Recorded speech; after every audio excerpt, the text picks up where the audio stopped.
a paz do Senhor. A paz do Senhor. Aproveitando que nós estamos aqui em pé, abra sua Bíblia, 2 Coríntios, capítulo de número 12, versículo de número 9. Eu vou ler do versículo 7 até o versículo de número 9.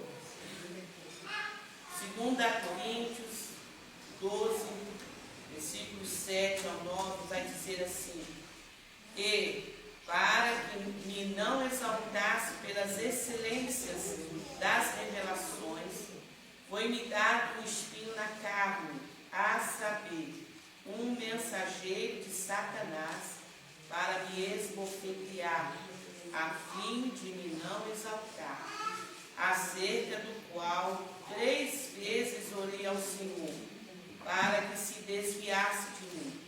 E disse-me: a minha graça te basta, porque o meu poder se aperfeiçoa na fraqueza. De boa vontade, pois, me gloriarei nas minhas fraquezas, para que em mim habite o poder de Cristo. Amém? A igreja pode se sentar. Eu quero louvar a Deus. Louvar a Deus por essa oportunidade de estarmos aqui nesta manhã, para nós nos adorarmos em nome do Senhor Jesus. Os tempos que nós temos vivido, né, irmãos?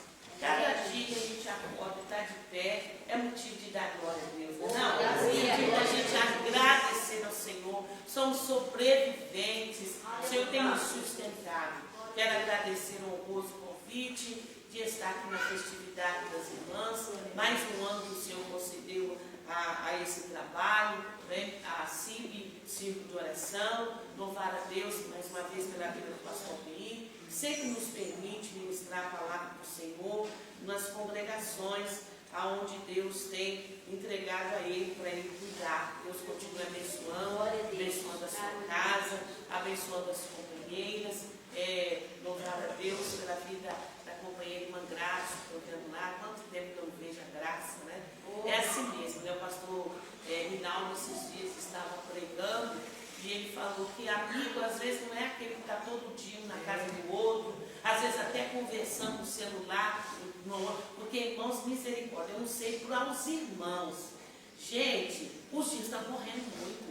Eu costumo dizer, parece que a terra entortou e ela está rodando assim, ó. Nós estamos ficando meio tontos, né?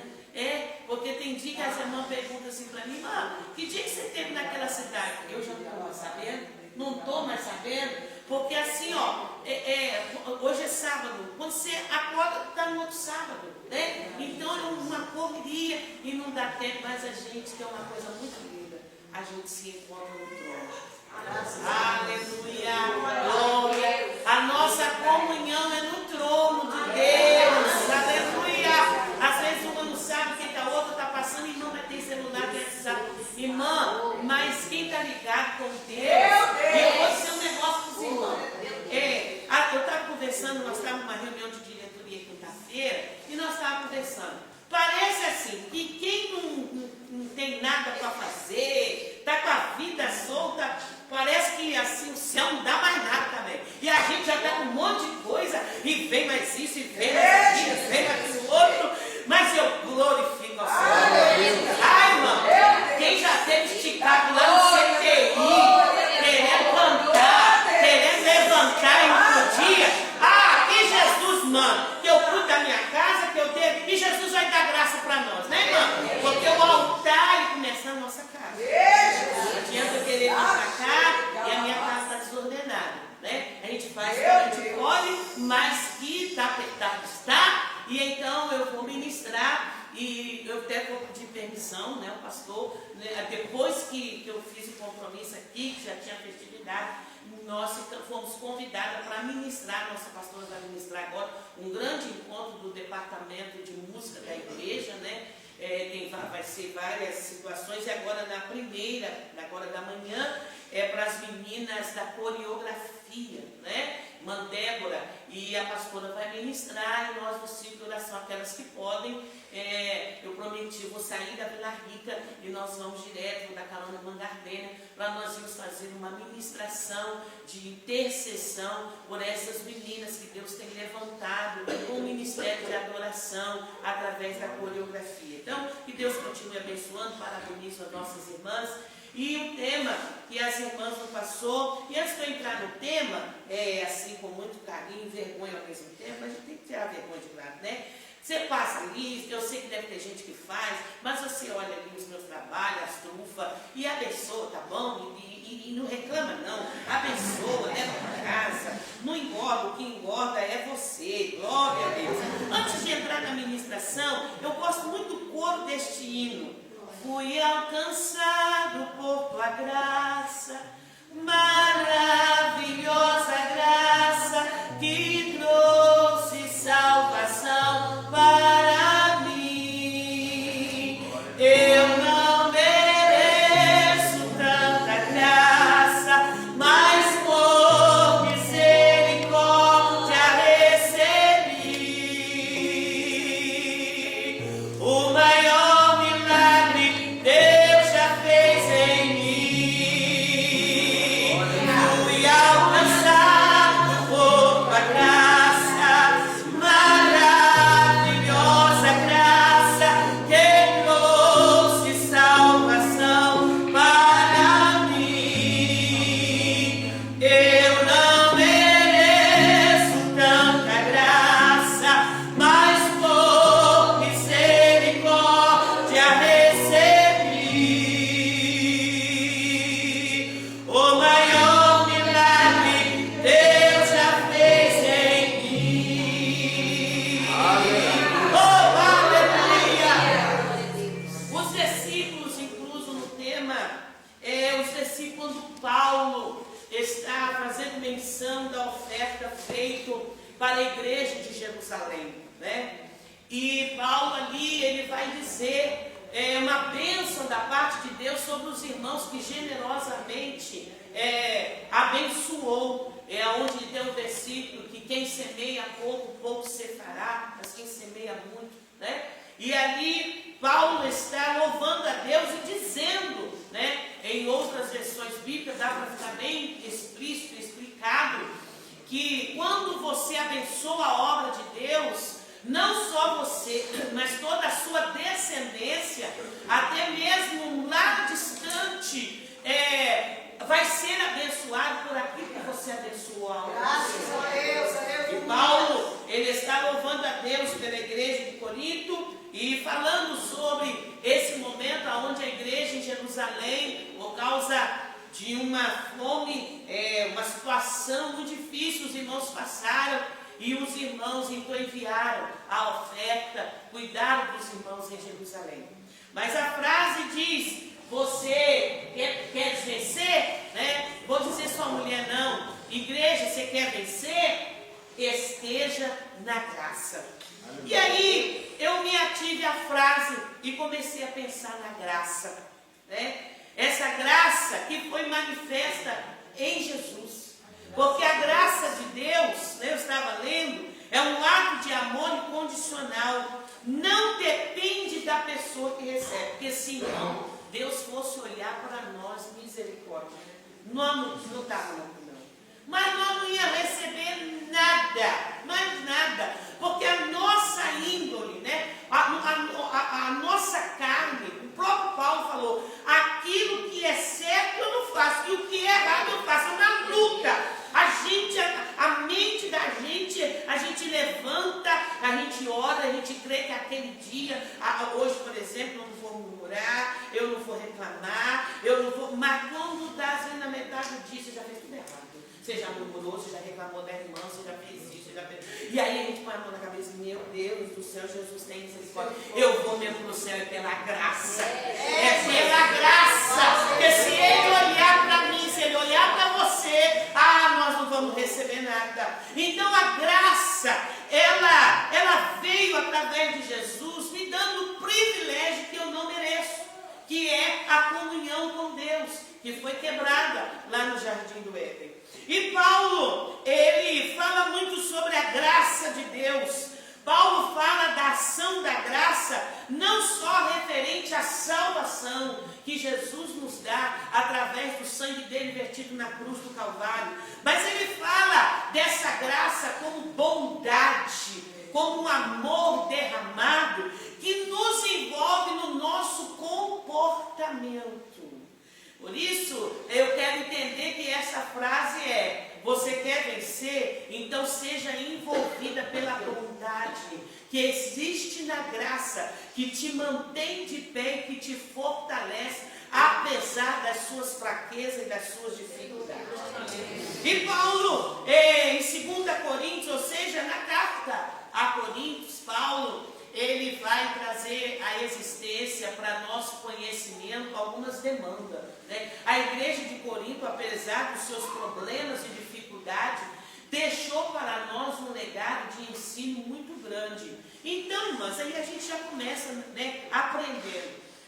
Se não houver os erros, não existem os ensinamentos, né? Porque, por exemplo, quando esse bairro aqui, ele não era de repente populoso, ele não era tão movimentado, não precisava de placa, né? No início não era nem asfaltado, quase ninguém tinha carro. Agora não, é asfaltado. Cada morador às vezes tem 2, 3 carros, aí tem que ter as placas. Porque se não tiver a placa, você vem na mão contrária, você entra de qualquer jeito. Por isso que existem as placas. E às vezes os erros existem e a gente não quer um ensinamento, a gente não quer aprender, a gente não quer aceitar o ensinamento. Mas o ensinamento existe para nós não continuarmos no erro. E Paulo, ele vai trazer isso. Só que Paulo, ele é muito confrontado com alguns doutores, né? Doutores, esse negócio, irmão, das pessoas achar que sabem muito, e que isso já é antigo, né? Isso é antigo desde a época de Jesus, os doutores da lei. E aí, ele vai ser confrontado por homens que eles desacreditam o ministério de Paulo. Eles não creem no ministério de Paulo. Não aceitam o ministério de Paulo. Alguns até queriam questionar o ministério de Paulo gravado, porque Paulo às vezes não aceitava nem a ajuda dos irmãos. Tá vendo? Ele não aceita nem a ajuda. Ele mesmo trabalha para sustentar o ministério. E Paulo vive essa batalha. E eu fico pensando, irmãos, eu acho que eu já falei, já ministrei várias vezes, de repente coisas que eu vou falar, você já ouviu falar. A gente que está em congregação, né, minha esposa dirigente de congregação, eu fico pensando, irmãos, a obra é de Deus verdadeira. Graças a Deus. Irmãos, preste atenção. Você lê Atos dos Apóstolos, Paulo, ele chegava, onde ele chegava, ele começava a pregar, ele está lá na beira, né? Não tinha onde orar, ele vai lá para a beira do mar, lá começa a orar lá, aí a vendedora de pulpa, e ali começou a pregar. Onde que ele estava, ele começava a pregar. E quando ele começava a pregar, sempre Deus dava a oportunidade para ele abrir uma igreja. Ele estava lá cuidando dos irmãos, dando, por exemplo, a expulsão dos novos convertidos, e pregando a palavra, e levantava um levante, uma perseguição, e Paulo tinha que sair correndo. E eu fico pensando, irmãos, hoje, para forjar um obreiro, é um negócio tão complicado. Olha, irmãos, eu venho de um tempo que a gente, assim, nós não somos velhos, não, né? Nós somos experientes. Nós somos experientes, né, Madalena? Mas não é mesmo, seu esposo? A gente começou no ponto de pregação, irmão. E quando eu casei, o Maurício foi escalado no morro lá na Água Limpa, e a gente ia para dirigir tudo para 2 irmãs. A mãe que era muito idosa e a filha que era deficiente física. E a gente subia, depois descia lá embaixo na casinha das irmãs. E os irmãos não iam porque era alto de morro, não tinha ônibus. E tinha uma coruja que ela ficava me esperando na porta, quando eu subia assim, subia as escadas assim, meu Deus, eu quase rasgava o paletó do Maurício, quando aquela coruja. Ele falava, minha filha não vai vir atrás de você não. E lá nós começamos, lá que a gente aprendeu a pregar. Mas hoje, irmão, eu não sei se é com o Maurício, só que acontece isso, deve ser só por ele. Isso, irmão, olha só, ainda avisa, irmão, olha só, eu vou te tirar do departamento, vou lá, dos Gideões, e eu vou te colocar para dirigir as crianças. Senhor, eu vou sair do departamento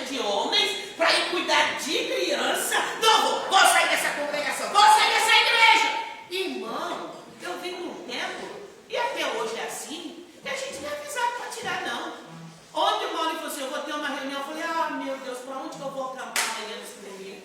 Já vai sair da congregação e falou, não, acho que minha reunião não é para isso não. E assim, esposo de dirigente, a gente deita hoje, amanhã a gente já está lá indo lá para a China, lá para não sei para onde, e nós somos forjados assim. E eu começo a pensar, gente, é tão difícil forjar um obreiro, e às vezes o obreiro ele falta, tira às vezes uma folga, falta 15, não vê que falta, né? Às vezes não vai no trabalho 15 dias, meu Deus do céu, a casa quase que vira de pena pro ar, uma bagunça. E a igreja que Paulo não podia cuidar, não tinha celular.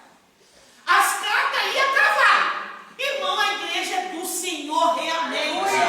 Porque além do Paulo não poder acompanhar os irmãos novo convertidos, está ali junto com ele, vinha esses infelizes para desmerecer o ministério de Paulo, para perturbar a cabeça dos irmãos. Jesus, não é bem assim do jeito. Oh, e outra coisa, essa graça que o Paulo está pregando, isso aí é muito leve. Vocês têm que fazer circuncisão.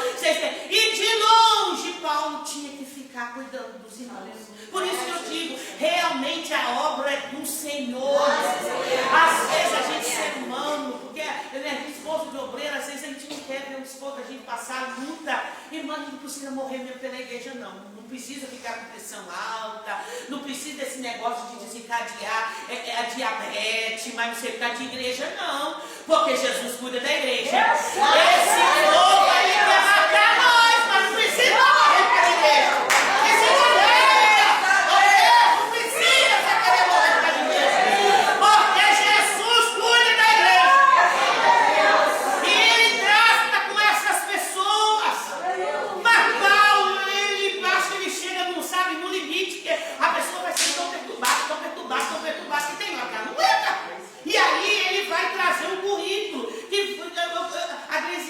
Ela fala para mim, mãe, olha mãe, eu amo quando você só lê aquele tal currículo de Paulo. Mãe, quando nas pregações você fala, mãe, a gente não é crente nada, né, minha mãe? Pois é, minha filha.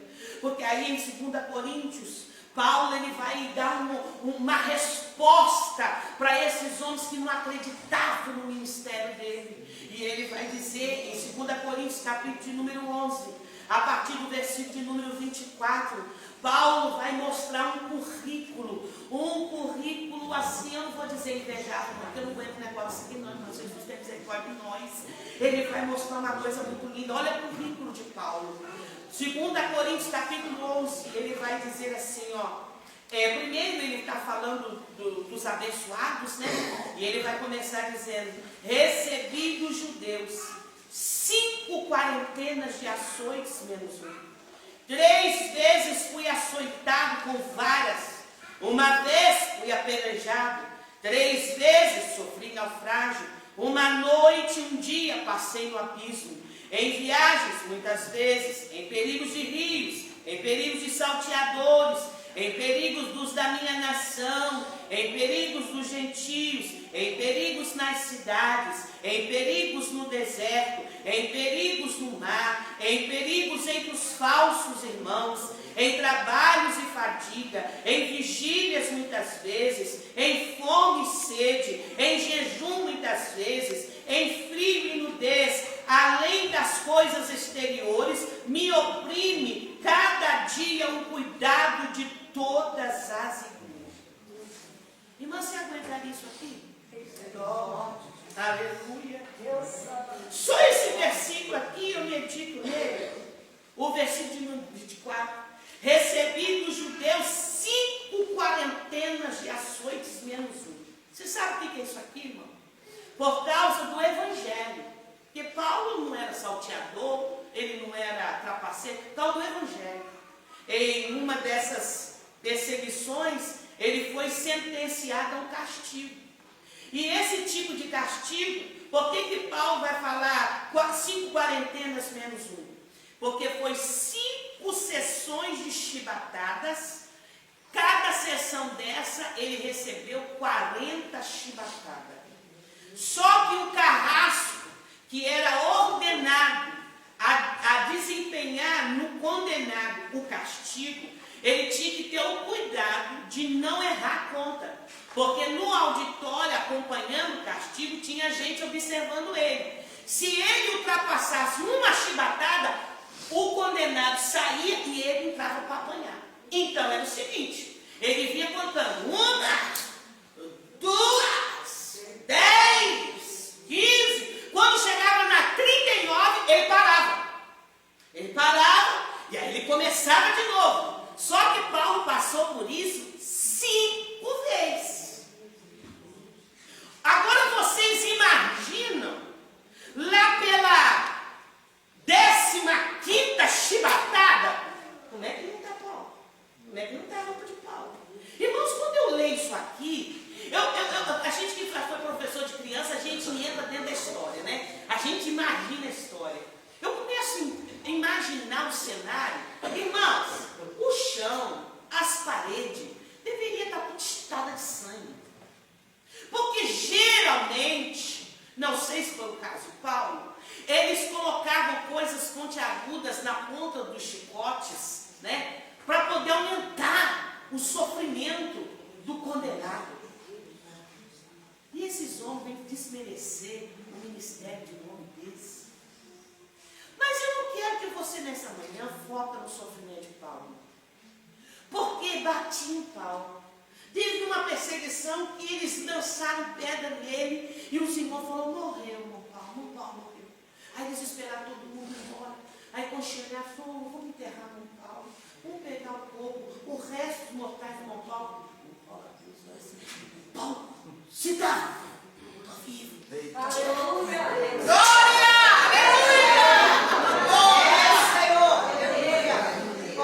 O sofrimento não abatia esse homem, irmão. Fome não derrubava esse homem. Perseguição não batia esse homem no chão. Calúnia não parava o homem. Desprezo não calava a boca do homem. Aí, Deus dá a ele o privilégio no capítulo 12. E ele vai dizer, conheço um homem em Cristo que há 14 anos. Se no corpo, não sei, se fora do corpo, não sei, Deus o sabe, foi arrebatado até o 3º céu. Gente, eu quero imaginar que o adversário olhou para Paulo e falou assim, o que nós vamos fazer com esse homem? Esse homem aqui nada derruba ele. E agora, Deus ainda mostra que Paulo vai fazer. Ele me mostrou coisas que não dá para me falar para vocês, inefáveis. Aí, irmãos, você quer permanecer, vencer, esteja na graça. Aleluia! Aleluia. Gente, aí Deus olhou para ele no céu e falou assim, eu tenho que deixar um limite para esse menino. Porque senão o bichinho do orgulho vai contaminar a cabeça dele. Aí é aonde que você vê, irmãos, que ele tá, que é assim, ó, que tem gente que sai na corrida, que faço, aconteço e vai, pá. Mas tem gente que ele vai no passinho dele. Uns passam correndo, daqui a pouco a gente encontra com quem está subindo a escada correndo, a gente já vai no nosso passinho, a gente encontra com a pessoa descendo, né? Mas a gente vai no nosso passinho, a pessoa vai no nosso passinho. E aí a pessoa não entende que ela vai no passinho dela, porque Deus deixa, Ele permite algo que causa dor, para que você entenda, como Paulo fala, que é o poder dele, não é a sua força, não é você imbatível, não é você suportando as provas, é a graça dele sobre a tua vida. O homem luta, não abatia ele, prova, não abatia ele viu coisas que o homem na terra não viu, mas por causa, ele vai dizer, por causa da excelência das revelações, ele me permitiu um espinho na carne. E eu ouvi o pastor pregar, e é verdade. Esse negócio que Deus permitiu e que Paulo não revela, porque carne, irmão, pode ser isso aqui, como pode ser a nossa índole. Pode ser a nossa índole.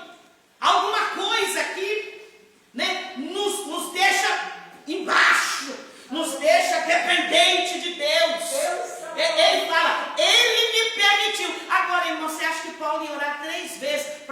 tirar um pedacinho de madeira, igual a gente, ai irmã, entrou uma ferpa de pau aqui, ó, debaixo da minha unha, e quando não consegue tirar, que infecciona, tem gente que às vezes tem que ir no hospital. Você acha que Paulo ia orar para Deus tirar uma ferpa de madeira do dedo dele? Irmão, você acha que uma ferpa de madeira vai ser considerado por Paulo como um mensageiro de Satanás que chega e lasca um tapa assim no rosto da pessoa? Porque esbofetear é isso. É você não estar esperando e alguém vem e lasca, sabe aquele tapa assim, pá!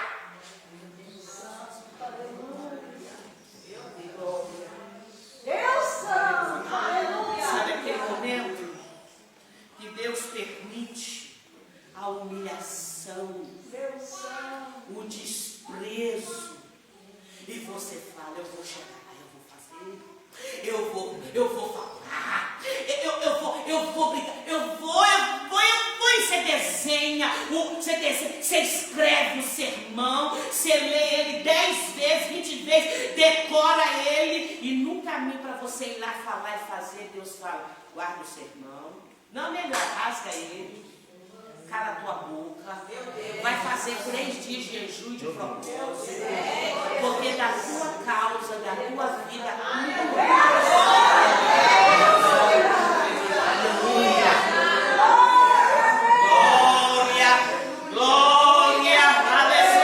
Mas Jesus não tem razão. Desce, porque não é na tua língua, não é na tua força, é no poder da minha graça sobre a tua vida. Mas aí a gente não obedece, porque nós somos carnais, nós temos a nossa falha, e a gente vai lá e faz, desobedece Jesus, porque eu também já fiz isso. Aí dá tudo errado. Aí vem o problema se resolver. É a mesma coisa quando você joga uma pedra numa água parada, a lama vem toda para fora e aquilo vai borbulhando. E aí o adversário, ele vem numa acusação e fala, e aí? Você prega para os outros, mas você mesmo não consegue se dominar. Você prega para os outros, mas você não está dominando a sua língua. E aí vem sabe aquele negócio, meu Deus, realmente eu não mereço. Não dá para me fazer algo de Deus, não, Senhor. Não. Aí vem a graça. O Senhor te dizendo, de um lado o adversário te acusando, de um lado o adversário te esbofeteando, de um lado o adversário te mostrando só as suas fraquezas, de um lado o inimigo dizendo você não tem condição, você não tem capacidade, você não merece estar lá, mas do outro lado a graça, a bondade de Deus dizendo, é eu que te uso, apesar das suas fraquezas, apesar das suas falhas, eu te coloco de pé, eu te uso, eu te abençoo, enquanto você depender de mim, da minha graça, o meu poder vai se aperfeiçoar nessa carcaça de você. Glória, aleluia. Viver na graça é viver sustentado pelo poder de Deus. É por isso que Paulo tem autoridade. Ele tem cara para dizer, não vivo mais eu, mas Cristo vive em mim. Ele ora e fala, tira. Talvez Paulo orou e falou, Senhor, repreende. Oh meu Deus, irmãos, nós estamos falando de um homem, oh meu Deus, nós estamos falando de um homem que ele só falou, sai em nome de Jesus. E a escrava que dava lucro para os senhores. Os homens ganhavam dinheiro com o demônio da adivinhação que estava naquela escrava. Em 1 minuto, a menina ficou liberta. Eu estou falando de um homem que ele tinha autoridade. E Deus não ouviu a oração dele para tirar o espinho da carne dele. Quantas vezes, irmãos, a gente ora para os outros e Jesus cura. E a irmã chega e conta o testemunho. Irmã, estou liberta dos remédios. Aí você sai de uma consagração promessa, vai ali no meu carro, vai lá ver a bolsa de remédio. Vai lá ver a bolsa de remédio. Teve uma consagração na quinta-feira, que eu dirigindo a consagração em crise de rins, e quando a dor vinha muito forte, eu sentia ânsia de vômito, e eu olhava as companheiras, eu não podia pedir para dirigir. Quando eu terminei, irmã, que vergonha, cheguei no hospital e eu vomitava, e era dor, e era dor, e era dor. Aqui, irmãos, ó, aqui, ó, veio arrebentado por causa de crise de rins. Aí você ora para o outro, a pessoa é curada, a pessoa recebe Jesus. Jesus e eu. E eu fui pregar no lugar, e eu fui dar uma palestra para adolescentes, para pais e adolescentes atolados na depressão. Mas quando eu olhava lá dentro de casa, a minha filha com uma depressão que atacou ela entre 7 e 8 anos de idade, na adolescência, quando ela começou a passar pelo bullying da escola, humilhações terríveis, exposição ao público. Às vezes eu terminava, quando eu termino de pregar, eu ligo na minha casa. Quando eu estou aqui, eu desligo. Aí eu pegava o celular, o WhatsApp, e aí eu ouvia aquela vozinha: mãe, eu não quero te decepcionar, mãe. Eu já sabia quando eu chegava em casa, os pulsos tudo cortado. Um dia, que hoje eu entendo que de repente seria uma crise de pânico, porque era uma crise assim, irmãos. Ela falava para mim assim: mãe, eu vou passar mal. A minha casa tem escada. Um dia, nós estávamos alegres, eu tinha terminado de jantar, aí quando ela subiu, ela falou: mãe, eu vou passar mal. A Geis estava um pouquinho. Eu falei: Geis, segura. Ela já ia desmaiando, irmão. E quando ela desmaiava, ela tremia, como se ela tivesse uma crise de febre de mais de 40 graus, como se estivesse entrando em convulsão. E ao mesmo tempo, quando passava aquela crise de desmaio, a roupa dela, você podia torcer que saía água de tanto que suava. E numa das crises dessas, eu estou dirigindo um culto de ação de graça na casa do meu irmão. E a gente alegre, dirigindo, nós cantamos, ela cantou, e a irmã foi distribuir um lanche, ela estava com o lanche na mão. Ela falou: não vai passar mal. Eu falei: não, minha filha, não vai não. O senhor não vai entender, minha filha, você está passando mal, vai chamar demônio, minha filha. Não passa mal, não, mas não passa. E ela foi desmaiando, e se debatendo. A minha irmã era uma mulher de Deus, ela falou: me dá sua filha. E quando eu não dou minha filha, me dá essa menina. Ela pegou a menina, levou para dentro do quarto, e ela deitou na cama dela. E daqui a pouco ela veio e falou: irmã, sua filha não tem demônio, sua filha não tem possessão maligna, sua filha está num nível de depressão altíssima, e as dores de cabeça, parecia que ia enlouquecer, sabe, correndo.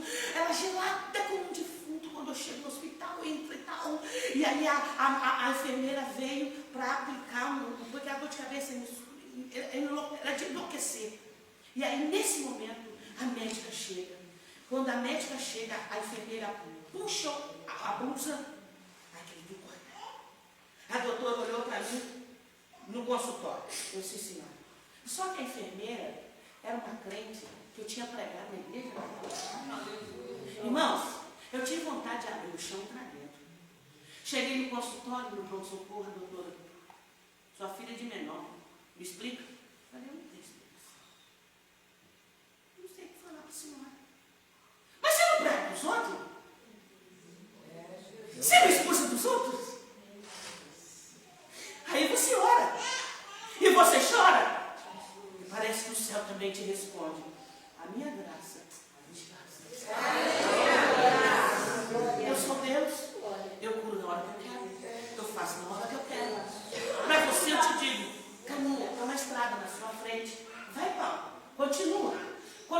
Ele vai bater na sua cara, mas tem uma estrada para você caminhar, tem muita carta para você escrever. Talvez Deus não disse para Paulo naquele dia, mas hoje a gente se encontrasse com Paulo: ó Paulo, você estava com o espinho, mas olha Paulo, a gente hoje tem um Novo Testamento, que a gente sabe servir Jesus, a gente aprendeu com você sobre o arrebatamento, que quando a gente morre, a gente vai se encontrar, mas foi com o espinho na carne, foi com o mensageiro, esse você tirou assim na cara do Paulo, mas Paulo de pé, a graça te basta.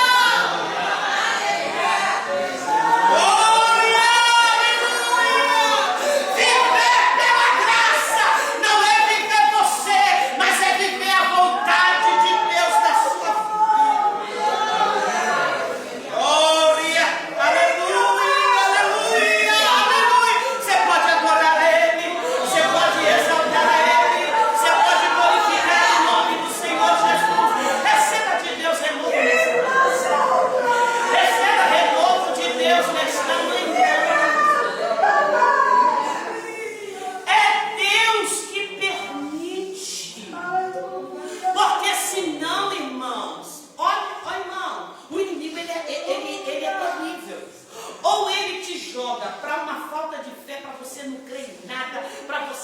cético, por não ser uma pessoa murmuradora, que questiona tudo, ou então ele te joga, pronto, eu sou, e eu sei, e eu faço, e eu arrebento, e eu sou bambambam. Então ele permite as situações, para você saber que você não é nada. Nós somos dependentes dele. Nós vamos chegar lá pela graça de Deus. Ai, mãe, eu não vou ser mais professora de adolescente, porque os adolescentes que são os meus filhos, que moravam... Irmã, isso aí não é para você resolver, não. Isso aí é coisa para Deus resolver. A gente gosta muito de cantar aquele... Isso é coisa para Deus. Isso é coisa... E quando é para Deus resolver, a gente quer pegar na mão dele e fazer. Não é coisa para Deus fazer, irmã?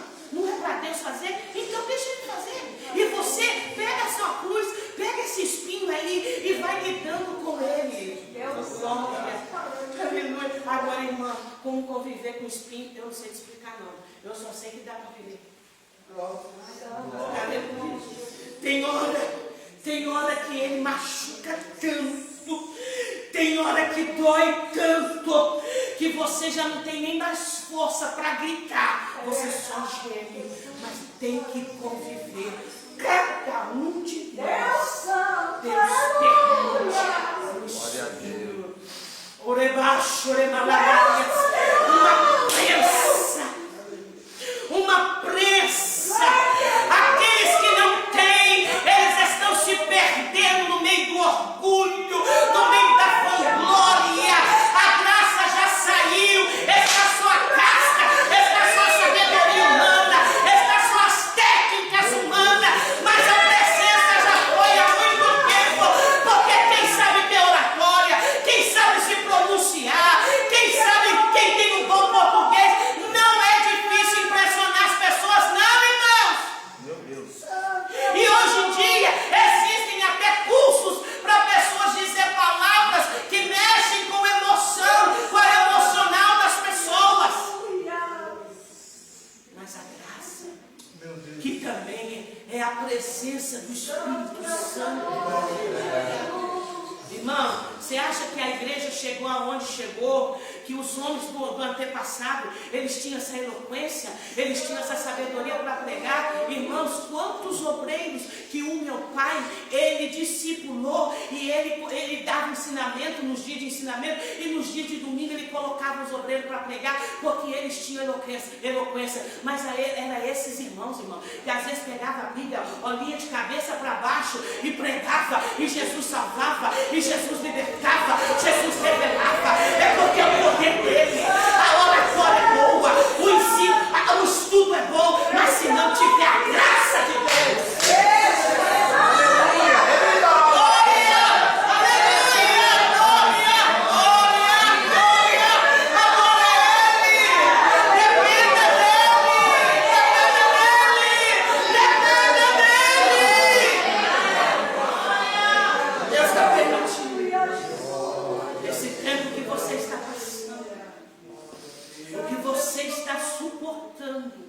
o que você está enfrentando é o trabalhar de Deus na sua vida.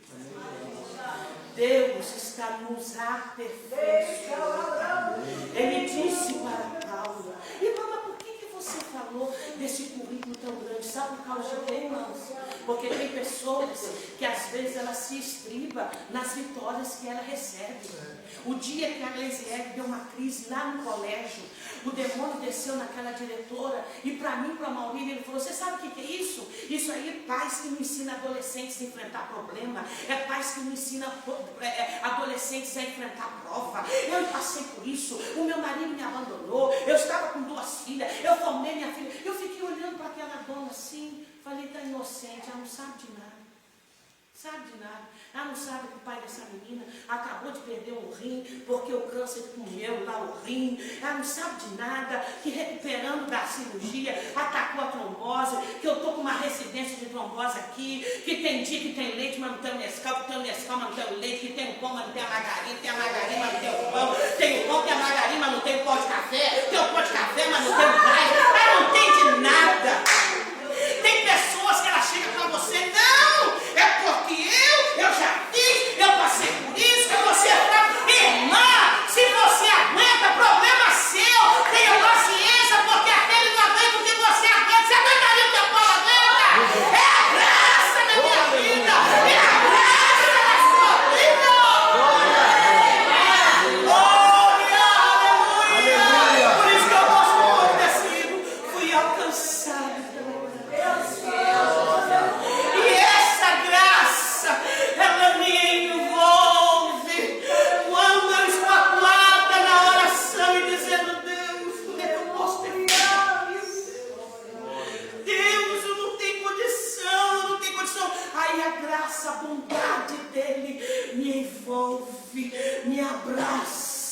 me abraça, eu sinto aquele abraço gostoso da presença dele. E aí eu entendo que depois que às vezes esbofeteado, Paulo levantava, sacudia a poeira e começava a pregar, e lá no meio da prisão, no tronco, amarrado de pé e mão, com vergões nas costas, ele olhou para Silas e falou: vamos cantar, Silas, vamos cantar. Irmão Silas, vamos adorar, vamos orar aqui, irmão Silas. Vamos glorificar e exaltar a Ele. Ei! O meu poder de boa vontade, pois me gloriarei nas minhas fraquezas. Porque o Senhor acabou de me dizer que o meu poder, o poder dele se aperfeiçoa nas minhas fraquezas. Agora, deixa eu te dizer uma coisa. Deus não vai usar gato para te arranhar, boi para te dar chifrada, cavalo para te dar patada. Não. O poder dele vai ser aperfeiçoado, ele vai te aperfeiçoar usando pessoas.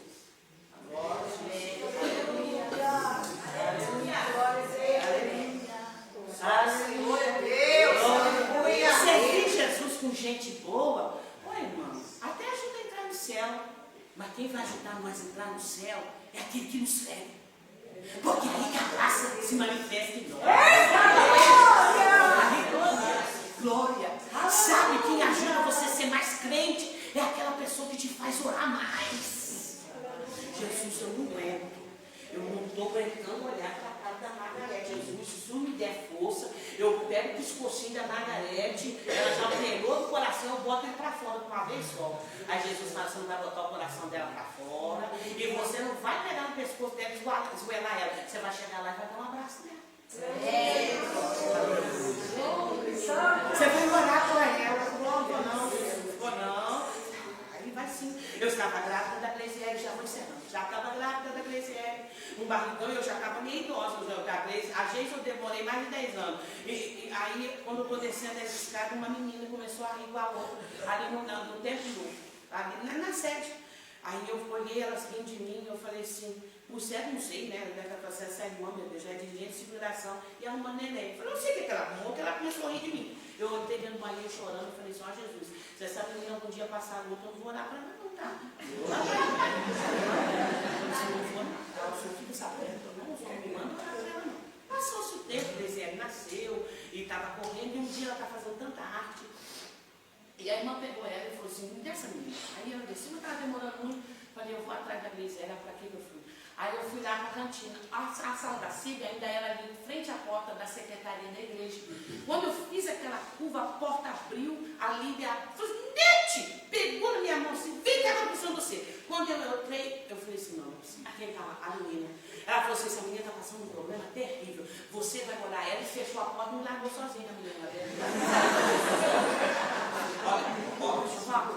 Aí eu tive minutos. Falei: mamãe, não é possível. Eu vou orar mesmo. A menina. Aí eu falei: eu orei pra lá, eu orei mesmo. Aí a graça desceu. Aí eu até senti a dor da menina. E Jesus não deu vitória para a menina? Jesus deu vitória para a menina. Eu 3 vezes orei para poder ser livre daquilo. Porque é uma humilhação se levar um tapa na cara, não? E esbofetear é isso. Esbofetear é exatamente isso. Paulo pede: tira essa humilhação do adversário na minha vida. Não tiro, mas eu te dou a minha graça. Aleluia. O que você precisa de Deus nesta manhã? Eu vou responder por você. Mais do que a sua cura, mais do que a resposta, mais do que a vitória, mais do que o livramento, você precisa da graça de Deus. E haja visto que nesses últimos dias, de grandes ataques contra a igreja, de grandes afrontas contra a nossa fé, para tentar desvirtuar a nossa mente, nós precisamos mergulhar nessa graça, nós precisamos abraçar com essa graça, nós precisamos de recebê-la como um manto sobre a nossa vida. Então, nesta manhã, mais do que cura, mais do que milagre, mais do que resposta para você está precisando de um banho da graça.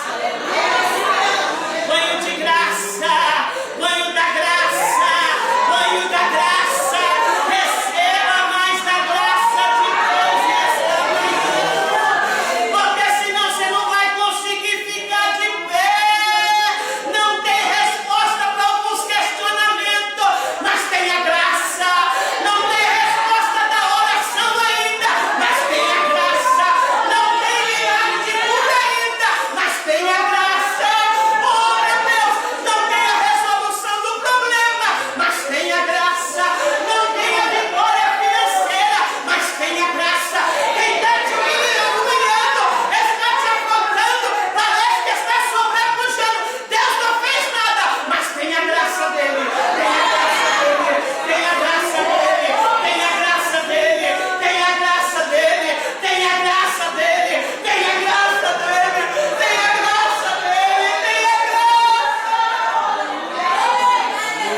fosse a graça, a bondade de Deus, misturada agora com a misericórdia, o adversário já tinha te levado para a sepultura sem salvação. Muito sério isso que eu estou falando. Você está aqui. Porque você sabe que você falhou, mas você falhou muito. Você pisou fora da linha. E o Espírito Santo te cobrou, o Espírito Santo falou na sua mente, mas você se ensurdeceu para a voz do Espírito Santo de Deus. Mas a graça, misturada com a misericórdia, não deixou o inimigo te arrastar de vez para a cama, e ainda mais, deu livramento de corte para você. E você está aqui nesta manhã. Está. Porque é graça. Sabe por quê? Eu não posso nem questionar, porque por você eu não levei nenhuma alfinetada, nem de um alfinete, não doeu no meu dedo. Mas Jesus, por causa de você, ele levou os cravos na cruz do Calvário. E o inimigo tem te atacado na sua fraqueza, na sua fragilidade. Ele tem batido ali, ó, e você às vezes tem escorregado. Mas o Senhor te diz nesta manhã: conserta-te comigo, porque a minha graça vai te abraçar.